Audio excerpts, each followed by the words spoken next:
Hi, and welcome to the Grace Cycle Show. I'm your host, Karen Dittman, and my heart for this show is to help you stop striving and struggling in life and instead grow closer to God through His grace. Because sometimes life feels like a crazy hamster wheel. You'd love to get off, but it just won't stop. And so that's why I created my quiz, How Fast is Your Hamster Wheel Spinning? It only takes about 50 seconds, and this quiz and its results will help you discover what's spinning your hamster wheel, how that's impacting you, and what you might be able to do to help slow it down. You can find it at hamster.onefit-wellness.com or just click on the link in the show notes. In today's episode, I'd love to share with you an interview that I did with Sandra Currie. Now, back in 2020, when the world was in pieces, Sandra's marriage was shattered when she discovered her husband was having an affair. You'll hear today how God, by His grace, helped Sandra and her husband work through the betrayal and find restoration in their marriage, and God even redeemed their pain and their struggles so that now they have a ministry together helping other couples build strong marriages. Sandra is a licensed marriage and family counselor and a Zumba instructor, and she radically believes that through God, every person has the power to be an amazing person even after hardship, disappointment, or deep pain. So let's listen in now on my interview with Sandra Currie. Sandra, welcome to the Grace Cycle Show. I'm excited to have you today. Thank you for having me. You're so welcome. Well, I'm going to invite you to just jump right in and share with us your story of how you saw God's grace overcome the impossible. Yeah, I would say that that's probably a good way to put it is overcoming the impossible. I think I have been on the other side and never thought that it would happen to me, and so then when it happened to me, I had to walk that journey. And so in 2020, literally 1 week before the world shut down to COVID, I found out the was sort of a two-part process, let's just say. So I found out that my husband had kissed another woman, and we call it our just the kiss moment. It was just a kiss. And so we spent 4 months navigating that plus COVID. We have 4 children, so navigating, them not being in school anymore, and I it was a lot at one time, and so the healing journey sort of took a back road, and a lot of what the stress looked like was COVID, right? And so but ultimately, we were both sort of hiding and not dealing with this just the kiss because we didn't know how to. How are we supposed to deal with it with not navigating counseling being open and all these things? So, Yeah. Yeah. uh, Not having any counselors you could go to. yeah, and Yeah. Zoom was not a thing, right? We Right. didn't have a Zoom, and I was actually I still am a Zumba instructor, so I was trying to figure out how to teach fitness and how to teach Zumba on Zoom, which uh, that was a that was it's not like it is now, right? So Yeah. navigating Yeah. that. Yeah, Yeah, I and teach then fitness classes too, and so I was literally driving to an office in Frederick, Firestone, and standing in there with a little tablet to teach a class to the rec center patrons. So I get it. It was we stayed crazy. faithful, right? Yeah, yeah. So anyway, go on to where you Yeah. were. Yeah. So then to fast forward 4 months later, so July of 2020, I had this what I like to call at the top of the stairs moment, and I heard 2 words, and I think in your knower that it's the Lord. Sometimes you can question, was that me or was that the Lord? But this moment, I knew those 2 words very clear as day were from the Lord. And it was Grand Rapids, so it was a city that he had gone to by himself, and I just knew. Mm, And so I knew that he had gone there with her and had to confront my husband about it, and he admitted it. It was not just a kiss, it was more. And so my gut instinct was get out, get out. And so he couldn't really leave that night. So he ended up leaving the next morning. And so I have 4 kids and thankfully this was July, so it was summer, so we weren't navigating school and stuff anymore, but he very willingly left. And there was sort of a sense of relief, I think, from him because he was navigating so much anxiety with how do I do? Well, come to find out, she was actually still in the picture, even though he said she wasn't, Mm. because she was blackmailing him because she knew I didn't know. And there was all these other things. And so a lot of people ask me, how did you not blah, blah, blah? Like, how did you not punch him? How did you not, burn all his things or all these different scenarios? And I'm like, that's the grace of the Lord, right? I don't know how I didn't do these things, except for the fact that I threw my ring off and threw it at him. That was about it. But sitting in that pause moment, yes, I was angry. Yes, I didn't know what to say. Yes, I didn't know what to do. However, leaning into the Lord was my only option.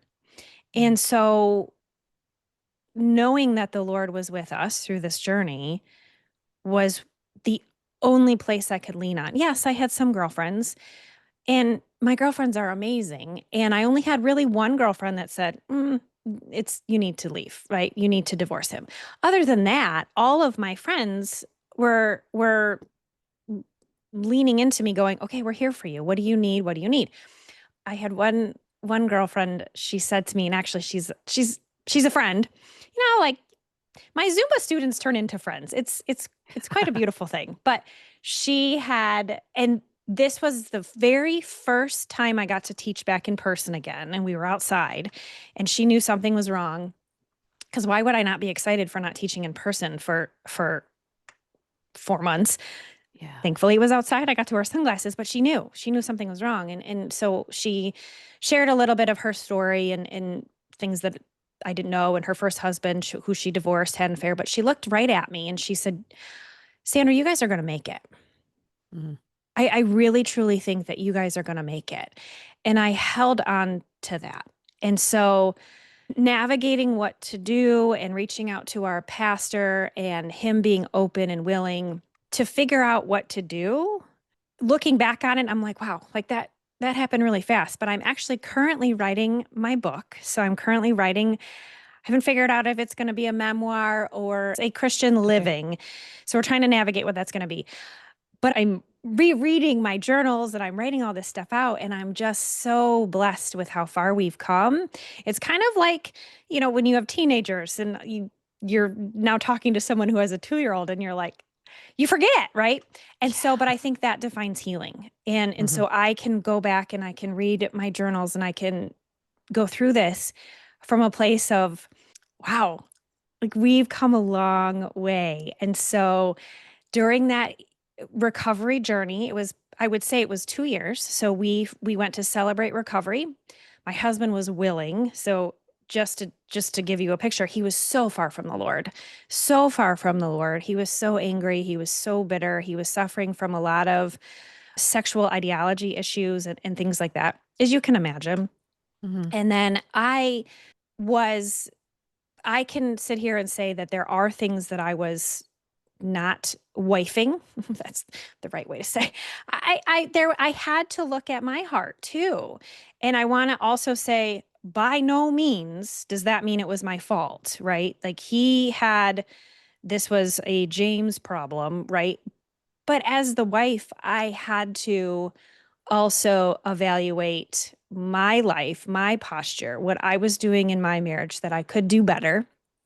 And so both of us doing this 180 and Celebrate Recovery, which is a 12-step recovery program that is all Christian based, really allowed us to look internally at ourselves. And then we took a healing posture separately, and then we were healing together. And so we spent 2 years in recovery, navigating Celebrate Recovery. And then I decided to go back to school. And so I did get my master's in pastoral counseling and marriage and family. And so I never, ever in a million years thought I would be in marriage ministry with my husband. And so Mm, it's just been this blessing to be able to work with other couples navigating infidelity. And I work with women just even struggling in their identity and what that looks like in their marriage. So we took something or horrible and turned it around. And now we have a ministry. And it's, people are saying you have to give yourself some credit. Yes, all the credit to the Lord. But I had to put in the work, right? And so right. did my husband. And so, I probably have made it sound so much easier than what it was, but it was it was hard. I mean, it was hard. It was a lot of hard work. It was a lot of being really honest with each other and being honest with ourselves and bringing things to light that we had never talked about before. Hmm. And we at the time we were married 18 years, so we're celebrating 23 years this month. So I have my husband back, right? Mm, Right? that's So great. yeah. Yeah. Yeah, a lot of grace. And that's one of the things that I'm aware of with God's grace is it's not like we sit back and go, okay, just do it all, God. It's cooperative. He does the parts that are impossible for us, and we do the parts that are possible for us. And so, yes, we put in our work and he empowers us. And even that moment, you said the top of the stairs moment, like he gave you that revelation. It totally came from him. Painful. Grace is not always easy, but it was exactly what you needed right Yeah. then. And it was what Yeah. you both needed, right? Yeah. Yeah. Yeah. It was sort of a relief to him that it had come out. I don't Yeah. know, that anxiety of holding that secret was too much. It was just too much for him. And we were not in a healthy marriage. And so it took something like this to bring us to having a healthy marriage. Hmm. And I think, to just reiterate a little bit what you said, is we as humans have a responsibility to follow through with what the Lord is trying to teach us and have that posture of, I'm giving it all to you. What do you want me to do? And then being obedient to that. So that is our responsibility. So, Yes, very much. Yeah. I wanted to go back to you talked about, your friends and your Zumba people, because I think that having community, just in fact, it's one of the things I talk about in the Grace Cycle is having community to support you. And so it's so beautiful that even before you needed it, you had those women around you. I was going to ask you for somebody on the outside. We tend to say to people who are going through pain or whatever, struggles, what do you need? How can I help you? And I know when I've been in the middle of it, I'm like, I don't know what I need.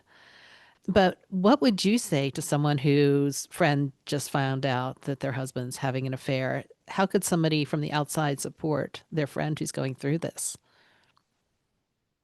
a lot of times when a friend comes to us and says those things, we have a tendency, especially as women, how do we fix it? What do Yeah. we need to fix it? What I'm going to do in those moments, what we need is somebody to listen to us so that we feel seen and we feel heard, we feel validated, we don't feel crazy.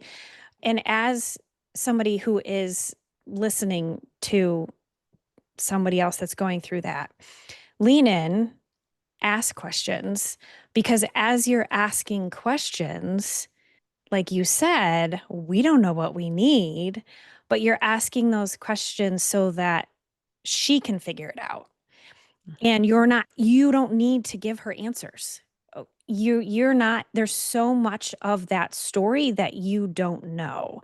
And so you're asking the questions so that she can figure it out, because we don't have to. We just need to Hmm. listen and Right. allow her to so that we're a safe person, right? Yeah. And we would not want to make a decision for her that's the wrong one, because that's not our job. Yeah. Right. And, I have found, I don't know if you're familiar with Peter Scazzaro and the emotionally healthy relationships course Oh, he does. But one of the things he talks about is, I can't remember exactly the phrase he uses, but basically reflective listening. Like somebody talks to me and I just tell them what they said. And then they talk some more and I just tell them what they said. And that does just listening and reflecting that back can be really helpful. yeah. and praying with them. Yeah. And one of the things that I would also caution is somebody comes to you and they're pouring their heart out and you ask them, have you prayed about it? I just feel that is sort of like, of course I've prayed about it. Maybe they Hmm. haven't prayed about it and you may need to remind them. But I feel as though when you say, have you prayed about it? It's sort of a shrinking sort of statement. Mm. Instead, let's pray right now. We're going to pray Yes. right now. And that is their reminder that they need to pray about it. Right. Right. And so t- you don't want them to feel worse because maybe they haven't prayed about it. Right. And Yeah. so Yeah. instead of maybe making them feel worse in that situation, you just pray. That's their Yeah. reminder. Yeah. And pray Because with for, compassion. yeah, Sometimes we're tempted to pray the fix it prayer. yeah, you know, yeah, God, yeah. I pray that she would choose to. Da, da, da. So, Yeah, yeah. for sure. Yeah. And I think because I was when I reached out to my church, one of the things that the girl said to me was just pray about it. And I'm going, I have been praying for my marriage for years and years and years. I have been praying and praying and praying. And so I had a little bit of a defensive stance, like, how dare you? Right. Which I get it. That's more of a Sandra problem because her heart was there. It's not, Right. but I think that just pray with them and that's their reminder. So Yeah. And that's what I was thinking too would be more helpful than anything is just say, I'm praying for you. Let's pray right now. yeah, Yeah. yeah, Yeah. Hmm. yeah. Yeah. So you talked about going through Celebrate Recovery, and I know that's a very individualized program. What could you offer a woman who finds herself in the situation of discovering her husband's having an affair? Because you're right, it's a problem with both people. And it isn't necessarily the issue that somebody might think it is. It's it's different for everybody, right? Yeah, it's like a Yeah. fingerprint. Every Yeah. story is so different. Mhm. And Celebrate Recovery was a place that we were able to go and it felt as though everything that we were learning, even though it wasn't necessarily directly betrayal or infidelity, but it was applicable. Mm. And so then we had to navigate and figure out how that applied to us, but it was the way the program is laid out is absolutely beautiful. And I'm going to be honest, I went and I hid in the bathroom for this is not what I would advise. Okay. Because I just was a a crumbling mess and I just thought I want to be here, but I don't know where I belong. And so I went to large group and then you break out into your smaller groups that are very individualized for why you're there. There's different rooms for sexual identity issues, drugs and alcohol, codependency, food addiction, different things that you can go to that are more individualized for why you're there. And so that group is there for the same thing. But I didn't know where to go. Like there wasn't a spot for infidelity or betrayal. And Mm. so I felt very lost. And I will say this one woman, I love her to pieces. She had probably seen me and she's standing out in the hallway and here I was because my husband needs to be here, right? But I need to be here too. But he knew where to go, right? So she was just like, I don't know. I didn't even know what codependency was. I didn't know what it was. And so she's like, come on in here. I said, I don't even know what this is. She goes, it doesn't matter. She's like the catch all for everything. Just come on in and just come in here. And she could tell, like literally like eyes are puffy and red and just come on in. And so that welcoming posture of we don't care. Sometimes we don't even know what codependency is. Come on in, right? Like, and so that's where I stayed. And that is the Mm. group and so bless her heart, because I don't know where I would have landed had she not been so welcoming. And so that's where I was able to find friendships and other women that were navigating different things, but I fit there. Yeah. And so I didn't hide in the bathroom anymore. But that was like you said, being in community is really important, but being Mhm. in community with other people that have a posture of, I'm not perfect, even though I'm in a church right now. And this posture of humility, of this is what I'm struggling with, and I'm going to be open about it, is a place where you can find your people, Mm-hmm. Yeah. as opposed to going to counseling one on one, where you're the spotlight. Now you're learning from other people that are also on a journey, and you're taking people that are ahead of you in their recovery, whatever that may be, and other people that are going through whatever it is, and you're learning from them as well. So it's really important, like you said, to be in community. Yeah. So important. Yeah. And we are such a go it alone. I can do this. I can tough it out. I can fix it on my own. We need other people. And Yeah. being in that posture of, I can't keep this a secret anymore. Yeah. And being in Celebrate Recovery, it's a safe place. They go through the rules and everything is confidential, and I mean, I still had to learn to trust them, Hmm. but I felt it took me a minute. So I don't want anyone to think that you got to walk in and feel like you're safe right away. Right. You really don't. You can build that know, like, and trust factor from the people that you're around. Yeah. So, and I was terrified. I was absolutely terrified, but it was the best thing for us. It really was. Yeah. That's great. And so now I love this part of the story where God has redeemed this so that you and your husband is James, right? Yes. Yeah. The two of you together are helping other couples. So tell us more about what you all are doing now. So we started off as marriage mentors at our church. And so we were able to teach classes. So we've taught quite a few different plug and play classes where there's a video. We are also on staff with Family Life. So we are affiliate staff with Family Life. So a lot of the plug and play that we do are Family Life videos because they're phenomenal and amazing. So we'll teach a little bit, we'll have conversation. And so being marriage mentors, we were able to do that at our church. And then we would get to work with couples that came to the church asking for help and were placed with us. And from there, we decided we wanted to do more. And so that's where Love's Healing Grace was birthed. And so now we work with couples that somehow have found us, and we get to work with them. It's usually from referrals, or, to be honest, I have some people have just found me because they're one of my Zumba students, and it's Mm.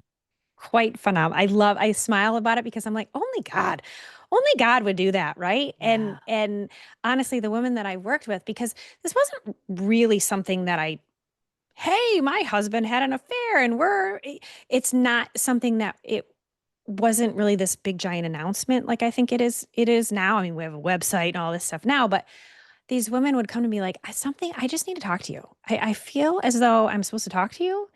My husband had an affair. Do you, okay, right? And it's how did you know to come? It's just crazy. It's Yeah. absolutely crazy. And I smile about it because it's like, it's crazy, but it's God. It's It's, totally yeah. God. It's totally God. And so, yeah, Yeah. so that's where Love's Healing Grace, when I graduated. And so I have my master's in pastoral counseling. So it was, it's funny because, again, it's one of those, I'm not really sure. It just happened. Mm. Like, so again, I'm just walking in obedience on where the Lord is leading me. And as I'm writing my book, I have friends that are going, this is very brave of you, is what they're saying. And I'm like, it's just the next thing to do. Right? Like, Yeah. I feel as though, and I had this conversation with somebody yesterday, is that a lot of women are going through infidelity more than what I think we know. Mm. As a normal person, I'm sure there's statistics and all that stuff out there, but women need to know that there's hope, and that they don't have to leave. The first instinct is, okay, well, biblically, right, I can leave. Obviously, leave if it's an abusive situation. That's not what I'm talking about. If there's abuse there, we're on a completely different story. Now, my husband was emotionally abusive, but not physically. And so to see that completely 180 of being, I'm a narcissist, to just all of that going away. So Mm. that's not what I'm talking about. So please understand. But women also need to know that there is hope, And I also feel as though if we get more stories out there that the men can read and how it affected me and how it's going to affect your wife, they can have a little bit more insight into what their wife is going through because of what they did. And so, more stories, I feel, if we get them out there, because I know I'm not the only one, but me being brave and sharing that is just so that I can give hope to both men and women navigating that. And a woman can say, "Hey, husband, could you read this story?" She's putting it all in here. This is exactly how I feel.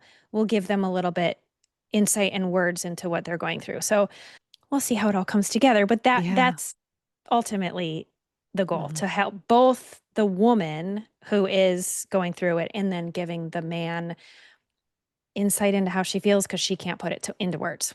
Mm. Yeah. That's really helpful.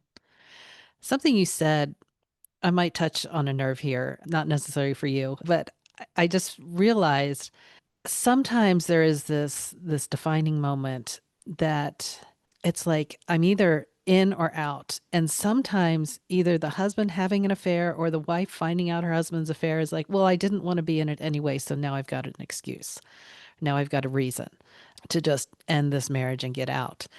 And so going back to your story, when you got and James went to celebrate recovery, you were realizing that there was stuff underneath that had been contributing to the unhealthiness of your marriage for a long time.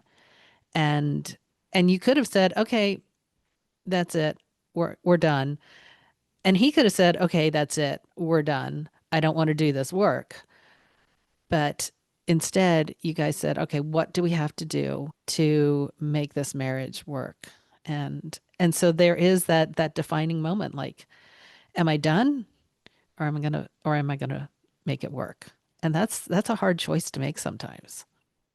And it takes both people. It really Yeah. does take. Thankfully, my husband is the one that also was willing to make a change and look internally. And sometimes that's not always the case. So, what do you do as a woman if your husband's not willing to look at himself? So much harder, so much Yes. harder. And walking that journey, my husband had to hit his lowest point because we were not healthy. Yeah. and it was a long and hard process. And I do know that that's not always the case. I really do. I Hmm. work with these women. So, Right. Right. and they're struggling with their husband may not be a believer, which also is really, you can't do it without the Lord. It's so much harder. It's so much harder. I don't, thankfully we didn't have to try to do that, but Yeah. Yeah. Yeah. So yeah. so how can women get in touch with you if they need to find support, if they've discovered their husband's having an affair, or even if they feel like they need support to just navigate walking through the betrayal? Yeah. So you can find me on my website, which is loveshealinggrace.com. And I'm writing my story, so that'll come out. Yes. I don't know when, but so you can find me there. I work with women one on one, and then when the husband is in a place, in a posture of wanting to show up, and I say it like that not to sound mean, but it's a little harder for men. It really is. Then my husband comes in the picture. And so we work with couples together and we navigate a lot of questions, a lot of trying to understand what's going on in their lives and giving them the tools, giving them a husband and a wife to talk to, which I truly think makes a difference because you walk into counseling, it's a 1 to 2 situation. And obviously, the one is going to be a male or a female. Mm, And then it's hard to sit there as the one that's the opposite sex to not feel like, am I getting ganged up? So there's a difference between when you work with a couple versus a one person counselor. And mm, so we bring in both perspectives, which is very helpful. So we love working with that. And to be honest with you, we don't just work with couples that are going through infidelity. We work with a lot of couples who are just feeling like roommates. They don't feel like they know each other anymore. Trying to like, and I said we do have 4 children, so we have 2 adults and 2 in high school, and navigating how do we find each other again because we've been parenting for so long and we don't know who we are anymore. So we love working with couples that are just in crisis, trying to figure out who they are again. And I work with women who are, I've worked with quite a few women who are the cheater. Mm. And that people may think that's really weird. Like, well, you were the one that was cheated on. How do you work with a woman who was the cheater? It's quite interesting because the women actually want to work with me because I have a whole different insight as to how their husband may be feeling or why they did what they did. So I work with a lot of women are who end up divorced. And how do we navigate that feeling of I was married for XYZ and I don't even know who I am anymore, and how do I rediscover my identity? So I work with a very large group of women, but it's fun work. And that may sound weird, but it is really fun work. And I never thought I would be doing this. However, this is where the Lord has landed me. So it's interesting. It's Yeah. interesting and fun work at the same time. But yeah, so Mhm. loveshealinggrace.com is where you can find me. And there's more of my story and relaunching a new website probably in the new year, but it's there for now. So Yeah. yeah. Great. Well, Sandra, so I really have appreciated just your openness in all of this. And I would ask if there's one takeaway you want our listeners to hear from our conversation. What would that be? I think the takeaway would be when you are all of a sudden your life takes a complete pivot, unforeseen pivot, pause. Don't make any decisions that you potentially could regret later. And our first tendency is to react. Stop, breathe, and just take one day at a time, because that is what healing is, taking one day at a time. Don't look at, well, what is my life going to be in 2 years? What is my life going to be? No, no, one day at a time. Pause, breathe, really have an open heart to the Lord and listen to what He's telling you and surrender your decisions to Him. You don't have to make decisions, right? And we put so much pressure on ourselves to, I have to do this, I have to do that. You don't have to do anything. Just pause and listen and allow the Lord to speak to you. Allow the Lord to love on you. Mm, Even if you were the one that made the mistake, He's there to love on you regardless.